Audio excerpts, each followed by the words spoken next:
Technique de la short division. Les anglo-saxons utilisent une autre technique que celle française pour effectuer leur division.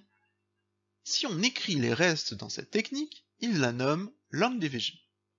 Si on n'écrit pas les restes, cette technique se nomme short division. On va appliquer cette technique pour calculer le quotient de 694 par 8. On commence par faire une sorte de boîte dans laquelle on place le dividende, c'est-à-dire 694.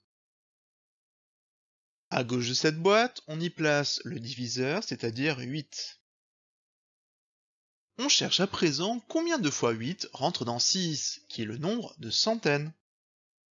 8 rentre 0 fois, que l'on écrit au-dessus, et il reste alors 6, c'est-à-dire 6 centaines, soit 60 dizaines.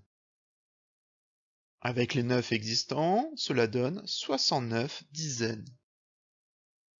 On cherche alors combien de fois 8 rentre dans 69. 8 fois 8 est égal à 64, ainsi, dans 69, 8 rentre 8 fois. Et il reste alors 5, c'est-à-dire 5 dizaines, soit 50 unités. Avec les 4, on obtient 54 unités. On cherche alors combien de fois 8 rentre dans 54.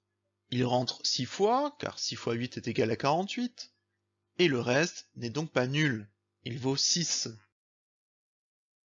On pourrait soit continuer, soit écrire un reste sous forme fractionnaire. En choisissant de poursuivre, il faut rajouter 0 dixième au dividende, en plaçant une virgule. Chez les anglo-saxons, on trouve un point en remplacement de la virgule. Leur virgule représente le séparateur des différentes classes. On rajoute aussi la virgule en haut au quotient.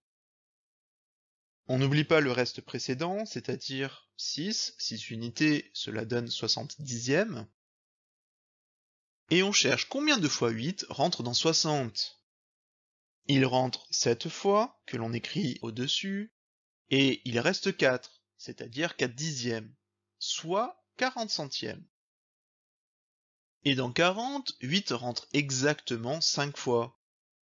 Et dans ce cas, le reste est nul.